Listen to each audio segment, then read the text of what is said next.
Our next speaker, Matthew A. Trimble, has a diverse range of experience working, consulting, and teaching in the field of architecture. In 2008, he founded Rad Lab, an award-winning experimental design and fabrication studio based in Boston. Mr. Trimble's work has been exhibited nationally and internationally. He has taught seminars, workshops, and studios at the Boston Architectural College, the Wentworth Institute of Technology, the Universidad Francisco Marroquín in Guatemala City, and the Rhode Island School of Design, as well as the American University at Sarajevo. He holds a Bachelor of Fine Arts in Architecture from the University of Memphis and a Master of Architecture degree from MIT. Matthew.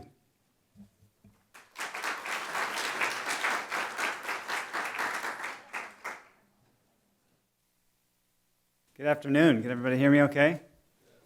Thank you for that kind introduction.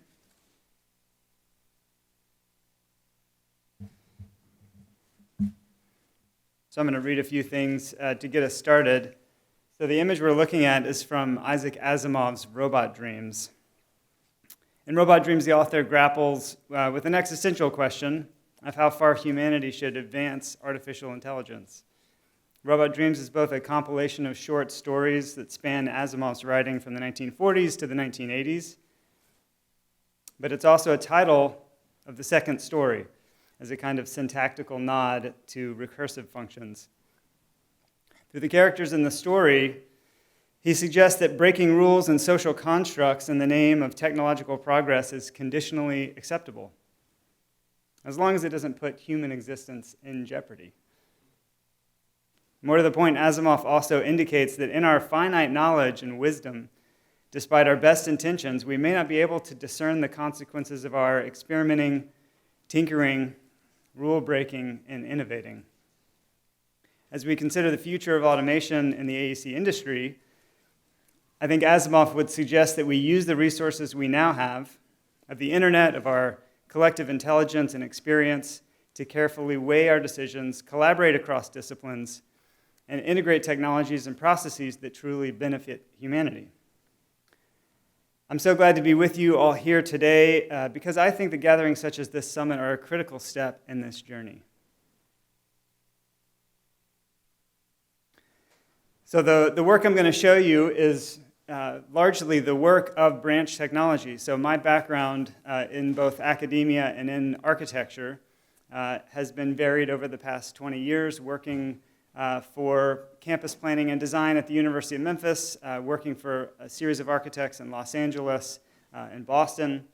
And then through practice, I also had my own office for about 10 years where I did experimental fabrication and design at a variety of scales, largely at the product scale and at the building component scale. The projects and work that I'm going to show you today from branch technology will be broken down into these three groups, so process, projects, and R&D. So relative to the way that branch technology is structured, I thought that would be a useful thing to dive into because branch is a unique company only in the sense that it's taken a very narrow slice of the automation and sort of digital fabrication pie. And it said, well, not only are we going to focus on work that is specific to what is possible with 6-axis robots on a rail, so essentially 7 degrees of freedom, but also let's look at very specific kinds of functions. And the hinge pin function that has made branch technology what it is today is 3D printing, and specific freeform 3D printing. And I'll talk a little bit about the difference between freeform 3D printing versus gantry-style 3D printing, which is based in the Cartesian coordinate system. So the structure of the company is based in sort of projects and research and development. Now the projects world is broken up into these different disciplines of sales and finance, projects, software and digital production, hardware and operations, and then R&D is divided essentially between these two groups of product development and applied research. Now for us, R&D bolsters our projects and is an active part of developing projects for clients, and that's the bulk of what R&D is responsible for. However, R&D is, and we believe always should be, working in parallel with projects that are at the service of clients. And the purpose of that is to be forward-looking and to be asking questions not about what's happening right now, but what's going to be happening. And so I'll be showing you both of these things. So work that's related to the projects that R&D has made possible, and also the work that we're anticipating doing in the coming years. Now, in terms of where Branch has placed its value in this world of the AEC cluster, the AEC industry, is relative to some work that it's done in the realm of freeform 3D printing, as I mentioned. Now, Branch holds a seminal patent in 3D printing methodology for a process called CFAB. So CFAB is short for cellular fabrication. Its basis in the notion of printing structures in a manner that's similar to how nature builds. CFAB is essentially a space frame or lattice which enables us to digitally fabricate building scale structures with an enormous range of design freedom and formal agility. So we generally start with a digital model. That model is interpolated into what we call a mesh, usually a triangulated mesh. And then that's converted into a robot language. So in our particular organization, we use KUKA robots. KUKA is a robotics company based in Germany. And we work very closely with them in both the development of how we organize robots in our factory and then how we deploy those robots to do particular functions. So for us, we're very much not interested in making small things. We want to ask difficult questions of, can we really use these tools to produce work at a building scale? And so we've sort of begun the process of articulating to ourselves, first and foremost, but then also to the world that we work with, what the limitations and the opportunities are using the technology. There are limitations, so what are they? Certainly you have spatial constrictions relative to the distance the robot can travel, how high it can reach, how far it can reach, what you can attach to the end of it. The kinds of operations that it can do relative to the human interaction. A human has to oversee the robot. And what is that relationship like relative to the time scale of a project, and how does that impact? So relative to geometric constraints, so we look at things like the minimum thickness of a panel. So we generally build on a flat platform. And when we build on that flat platform, we don't build things that are less than 4 inches. And this has to do with structural considerations and then also material properties. So we do a lot of material science, and we're constantly testing new polymers and new polymer configurations. When we print on a flat edge, we can print curved surfaces, but they're never compound curved surfaces. They're single degree curvature. We can also print things that might, for some people, be counterintuitive, where the base of the part is smaller than the top of the part. And there are certain constraints around what we can do to enable that. We maintain quadrilateral surfaces for deployment of the structural grid. So we essentially have to take all of our geometries that are surfaces that are joined together in space to create solids, and we have to subdivide those using a process called multi-blocking. And we divide these up so that they can be converted into this robotic printing language, or it's really an inverse kinematics language, a language that tells the robot how to move in space. We generally don't print things that are open in the bottom. So conventional 3D printing, most of the 3D printing that we've been familiar with in the late 20th century and the first part of this century uses a process we often call scaffolding. So when you print something like an armature that reaches out over the base of the model that you're printing or the part that you're printing, you have to build sort of the scaffolding up that is essentially waste material. Sometimes that waste can be reused, sometimes it can be biodegraded, sometimes it's just trash. So what we're trying to say is we're going to deploy a process and a technique for building that requires us to rationalize our geometry in such a way that we don't need this scaffolding and we can get around it. It requires us to do some thinking about how parts are bonded together to make things larger than any one part could be. But we're developing that and I think making a lot of progress. One of the ways we do that is we simply break a part into smaller parts. So we could subdivide this into 3 parts, that each of which can be printed in the way they're oriented in the diagram. Even though they have these cantilevers, as long as they sort of maintain a minimum or maximum degree of overhang or cantilever, they can still be manufactured. Now, in terms of scaffolding, it is possible. We always like to communicate that it is a part of our process when it needs to be. But in most cases, there is no scaffolding when we print. And we try to maintain sort of a zero waste mentality when we're manufacturing parts. Part of our process also deals with the issue of complexity. So this is a difficult one. Complexity, on the one hand, you would imagine, or you would sort of intuit that it's something that's readily quantifiable, right? You should be able to discern complexity of one thing over another based on very particular factors, things like surface curvature, the volume of the part, the extent to which it has features that are cantilevered or undercut. Now, these things are quantifiable to a large degree, but in some cases, what we've found is that parts that many people would suggest or intuit by virtue of the way that they look are simple, are actually quite difficult to print. And other parts that you would look at and say, wow, that looks very complex, I'm sure that would be expensive to print, is actually quite easy.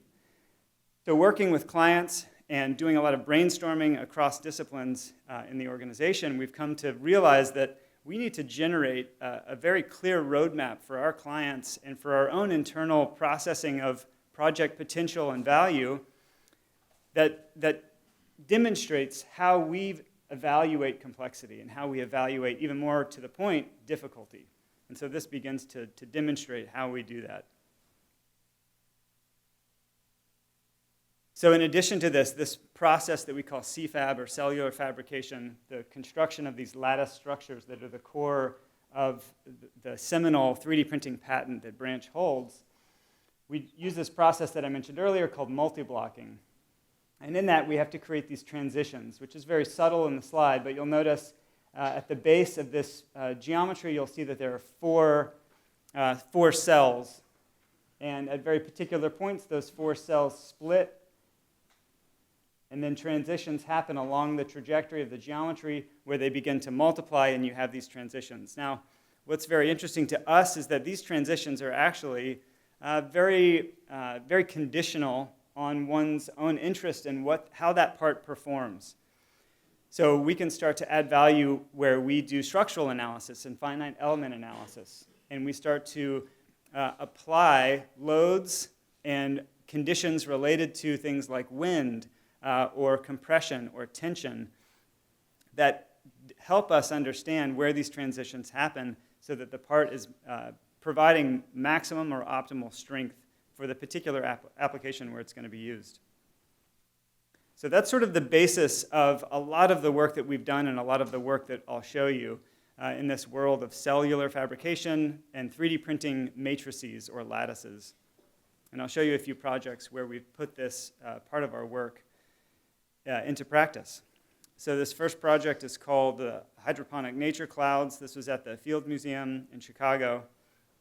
And the basic idea for this project was that there would be these 4 large hanging sculptures that are 3D printed in our lattice. And the reason that they were 3D printed is essentially because our lattice is very light. The material, the polymer that we use for the majority of our work is a combination of ABS and carbon fiber. And the relationship of those two give us very lightweight structures that are also very strong. So the idea is that in the section of a given ring within the cloud, you have the lattice, which creates the structure for that particular ring, but then you also have these troughs that are just injection molded troughs for holding the nutrient solution for plants.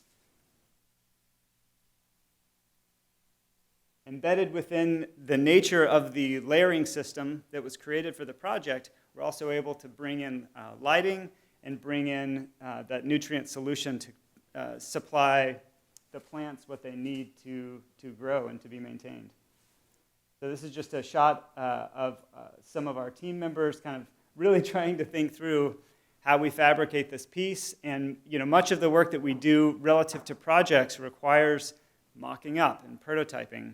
And oftentimes, it's the blur between those two things happens because in the process of prototyping, you're hoping that you execute a prototype with sufficient accuracy and robustness that you can actually then use that as part of the project. And so there is a constant dialogue about what does it mean for something to be a prototype or a scaled version of the actual thing? What does it mean for something to be a full-scale mock-up? To design and build something to test the performance of that thing at full scale and ask questions about how it will work and how it will be installed, either by our team or someone else. And so that's a lot of what you're seeing here. Here you can see an example of that sort of injection molded insert that holds the nutrient solution in the plants. And you get a sense, I think, in this image of the scale that's possible with this kind of thinking about 3D printing, that we're no longer constrained to a desktop, but we're also not constrained to what, in many cases, we've seen through a variety of companies around the world is gantry-style 3D printing, which is taking the sort of traditional desktop 3D printing and just scaling it up to a building scale.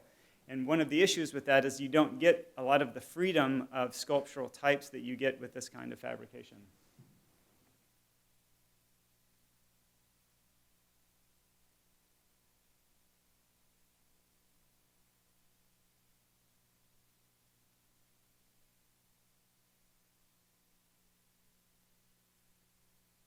So I think some of you I talked to last night have actually seen this project and experienced it.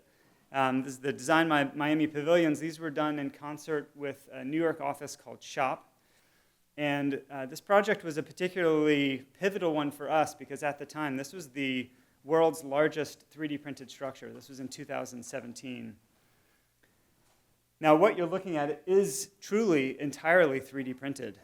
The work that we're doing now, that I'll show you in a moment, begins to ask questions about how can we take this world of automation and computer-generated data that we're using to change and modify and layer material and have that interact with traditional crafts and traditional capabilities around casting and finishing and even hanging. So what's interesting about this is you get really that raw sense of the material and the relationship between the material and things like light and structure. And a lot of this, while it looks very amorphous and is very amorphous, is also structurally optimized. I'll show a video at the end that gives you a clear sense of sort of the scale of the project and the way that people interact with it. So what you'll notice is there are a series of seams in the work, so you can kind of identify these visually as these dark areas. And these indicate visually where the part starts and stops. So that indicates sort of the size of the part as it was printed in our factory before it was shipped to the site. And there's this interesting area that we're constantly discussing and trying to work through, which is what are the limits of, or what is the intelligent way to think about the limit of how large to manufacture a part using this technology? And what is the value of on-site fabrication versus off-site? So for us, we find enormous value in prefabrication and actually using the constraints of our factory of temperature and humidity control, of light control, of being able to have our people with their tools and the resources of the entire office to be readily available to solve problems of why is this performing the way that it is? Why does it look the way that it is? Why does it fail in this particular way? Once you begin to bring robots on site for this kind of work, we found that the answers to those questions become prohibitively difficult and costly.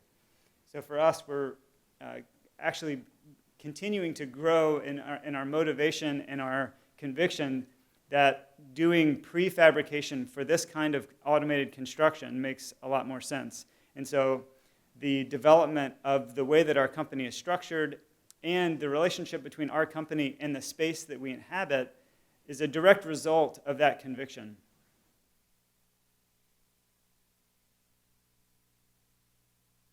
This next project, the One City Pavilion, built the next year, so last year, 2018, eclipsed the Miami Pavilions and became the next world's largest 3D printed structure. So this is for a commercial and residential development in Nashville, Tennessee. This was unique in that for many of our projects, we collaborate with designers, with artists, with sculptors, with architects and developers, In this particular project, we were both designer and fabricator. And it gave us a unique opportunity to really tune our own expertise and ask difficult questions around how do we think our technology should be used, and how can we create something that best expresses what it's able to do. And so again, this is a fully 3D printed project, but we really worked hard to try to optimize the quantity of material used to actually create a shelter that, relatively speaking, was quite large. We had a lot of fun with thinking about the particular project and the way that the client wanted it to perform as being kind of this multicultural community, kind of open community gathering space that could be used for outdoor yoga classes and theater performances and a variety of uses. We're always asking questions about very sort of mundane issues of how do you track a part. Oftentimes when we're making projects, the individual parts may be mass customized, and what I mean by that is each part is different than every other part.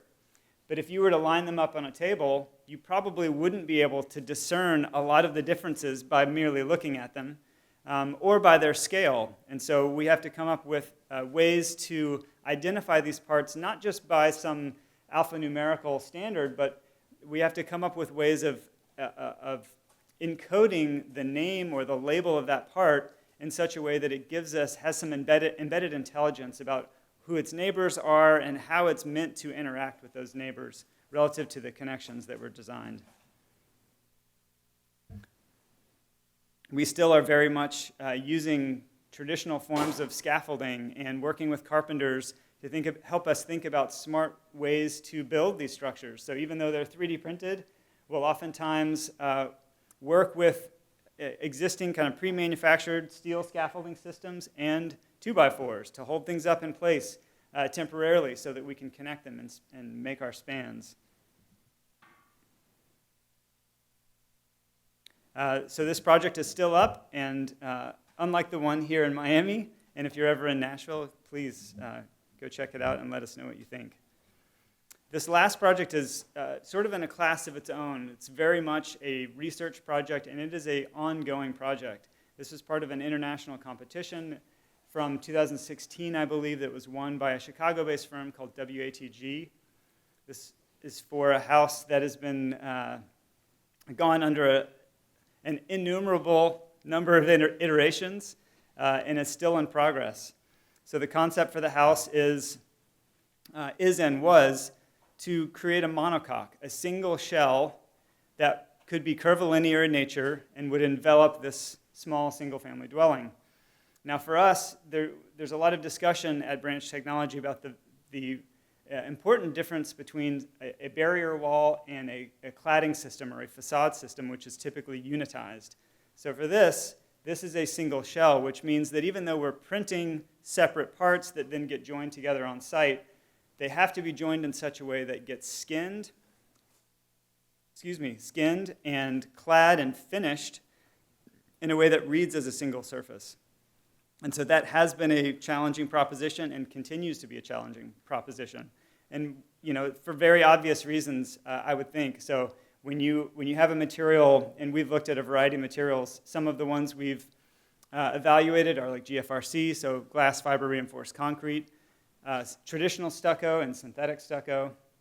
And I'll show you a prototype of a series of parts we used to kind of think through this process at full scale that used a product called polyurea.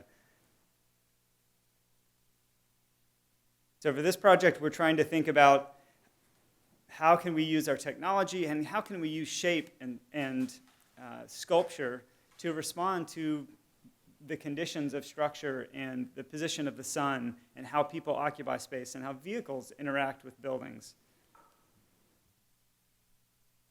So this interior view gives you a sense of the relationship between things that are flat versus things that are curved. Now, the things that are flat, in most cases, end up being flat because they're pre-manufactured systems.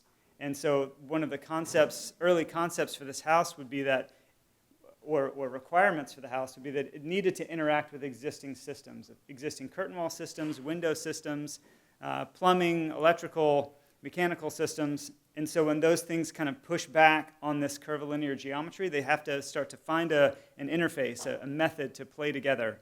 And so I think that's one of the pressing questions of the AEC industry is, how do we bridge that gap and create this transition space where automated technologies that are creating new things have to interact with things that have been mass-produced for 100 plus years, and give us some space so that those technologies that sort of need to be brought into this new way of thinking and working can begin to interact and create entirely new forms of architecture that have yet to be seen. So in our factory, we built a full-scale mock-up. And this full-scale mock-up became, yet again, the world's largest 3D printed thing. It just so happened to remain in our factory and really only be used for temporary purposes of examination.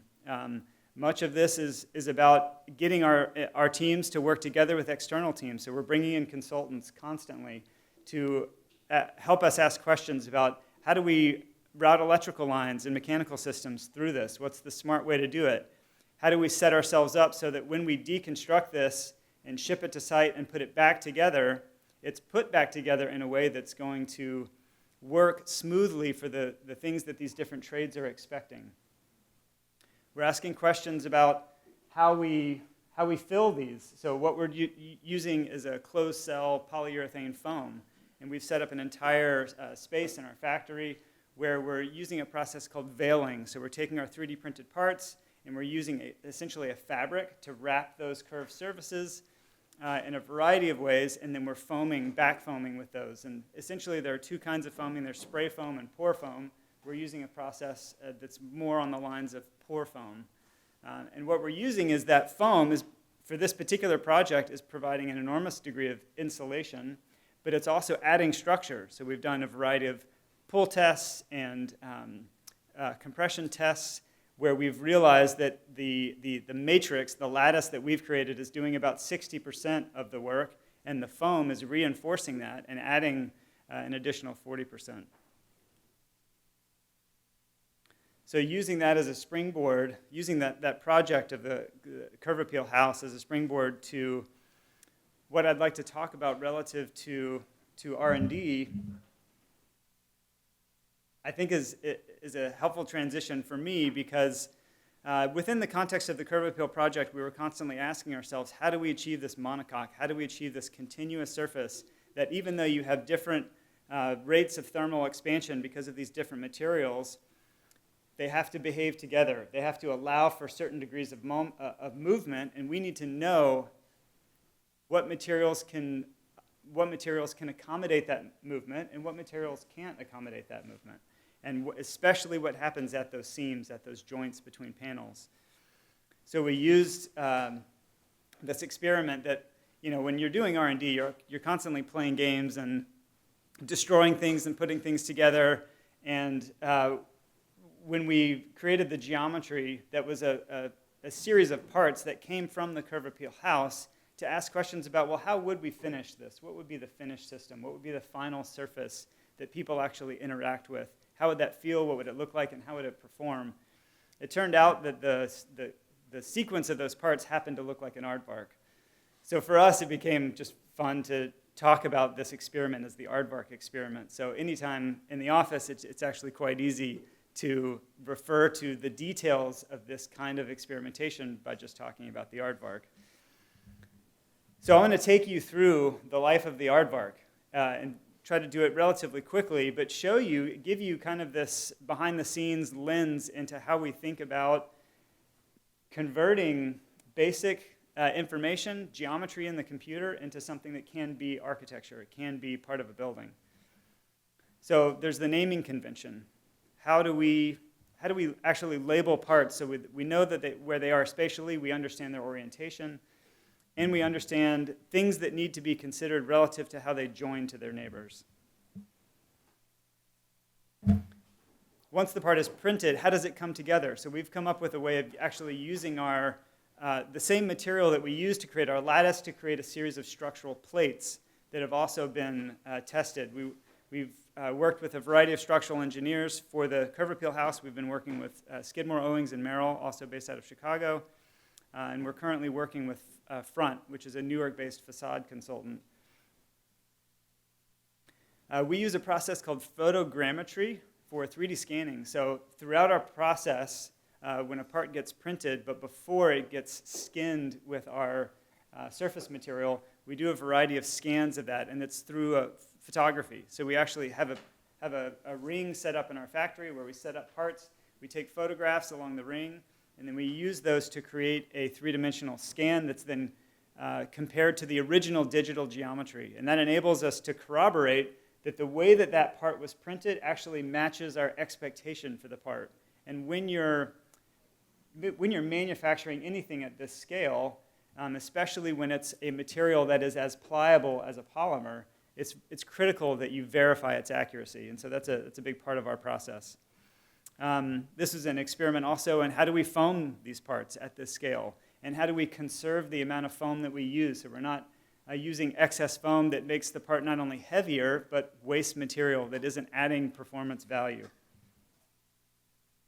We have a robot that's dedicated to milling. So we have a separate space for that robot with a variety of end effectors, but primarily for the purpose of milling. And when we bring parts into the milling space, we're able to fixture them and locate them in ways that are relatively predictable. When we were doing some of these early parts, we were literally just, we had an 80-20 platform with flat sheets of MDF, and we were screwing parts down through what we call FDM plates, or fused deposition modeling plates.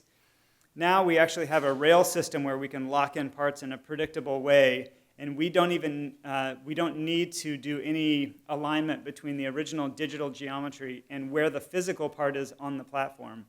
You know, in an ideal world, we would just have one long track, and you'd have a series of robots along that track. You know, think of car manufacturing, and those robots have a variety of functions, and you push your part through that track. Unfortunately, when you're experimenting with these things, you can't always do that.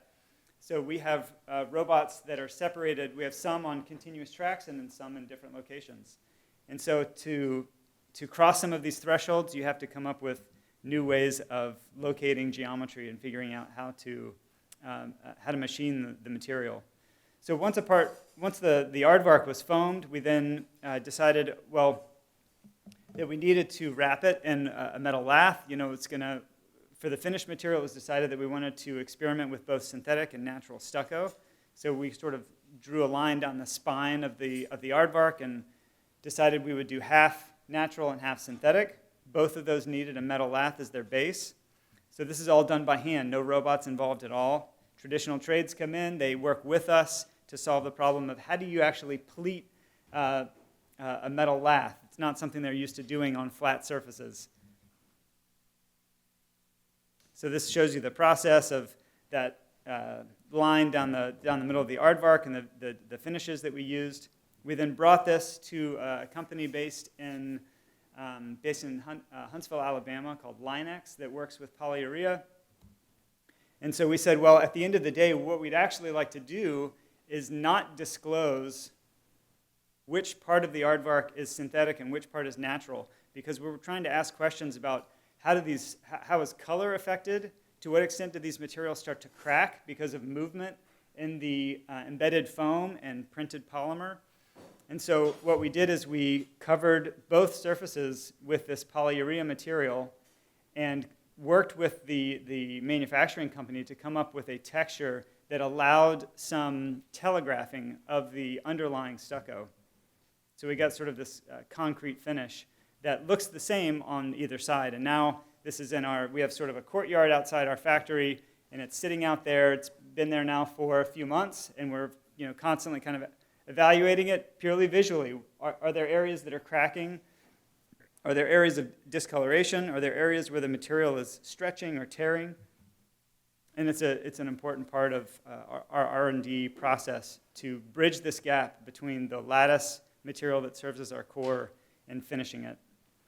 So the final slides I wanted to show you is really all about a system that we're developing now for mass customizing rain screens. These are cladding panels for buildings. In many cases, in buildings that you may have seen, in order to create any sort of sculptural geometry on the facade of a building, efficiency becomes an important question. If you're going to spend money on making something sculptural, can we at least do it within the scope of what a mold can give us? So in this case, what you're looking at is the possibility of making a mold, casting a material into that mold in an iterative fashion so that you can get something that's sculptural. And what we're essentially suggesting is, could you reframe that a little bit? Rather than using a cast process that requires a pre-existing mold that eventually gets discarded, could the 3D printed part actually be the mold? And can you use spray-applied materials in order to achieve the geometry that you're looking for, enabling you to essentially create unique identities for every one of your parts. So now you have infinite possibility for what your facade might look like. This is work that we're doing primarily with Front in New York, as I mentioned, a brainstorming session with them, and just evaluating, what if we just looked at, a modernist building from the 80s, flat facade, panelized system, and asked questions about, what could we do, what could we offer to that from a purely artistic perspective? And then from these, ask questions about what is the performance value? Are we adding value relative to shade or relative to how we're moving water off of the facade, shedding water off of the facade? And what is the value relative to the owner of the building? Is the per square foot value increased because the building is now more attractive? So there are a few companies that we're working with that have pre-manufactured what are called carrier systems or subframes that get attached to the superstructure of the building, and we're manufacturing panels that then get mounted to that carrier system. In this case, they're serving as a rain screen, which means that their primary job is shielding the building from wind-driven rain, wind-driven water. The building's water vapor barrier, primary water vapor barrier, is behind the rain screen, and there's an air gap between that allows the air between the outside of the building and the space between the cladding panel and the barrier wall to become depressurized and to also dry out. And these are some examples of panels that we've recently manufactured. And then, so these smaller ones, I believe, are around 30 inches by 60 inches, with the idea that each of these are unique and separate geometries, but we're trying to devise a system wherein a client can come in and say, okay, I want a certain kind of deformation, certain kind of surface deformation. I've been working with my architect. Tell us what parameters we need to be designing within. And we can say, here they are. And between us, we can very quickly evaluate what does it cost, how long does it take to build, and what are the hurdles relative to building code, so fire, and primarily the structural integrity of the panel. So that's it. I'll show you a short video so you can see some of our process in action.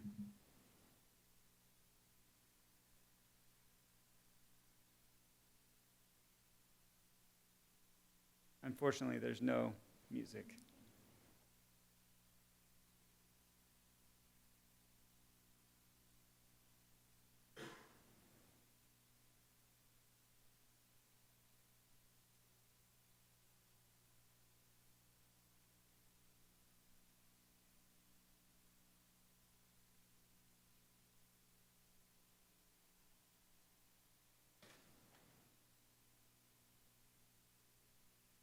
So relative to jobs, which is an interesting topic that we're all kind of thinking about today, absolutely we found in our office that as we have found efficiencies in the relationship between people and the machines that we use, we are constantly realizing we're just generating work in other areas. And I think we're realizing that, but we all are also looking for information that allows us to predict those models. Some of the printing that we do, we're actually able to do with a single operator running 4 robots at the same time. Now that's a highly efficient process where if you look at our part complexity, part difficulty map that would be on the lower end of the spectrum. And as you go up on the spectrum, you have to increase the number of operators per robot. And so it's an interesting thing to think about the relationship between the complexity of a project and the number of people that are required to execute that project. And there's a monetary value there to a client to think about, okay, well, how do I dial that in? It seems very kind of open-ended and complex. And our aim as an organization is to be able to provide a client with that information at the onset of the design process, at very early in the design process, so that they can make those decisions relative to their own project needs. Thank you.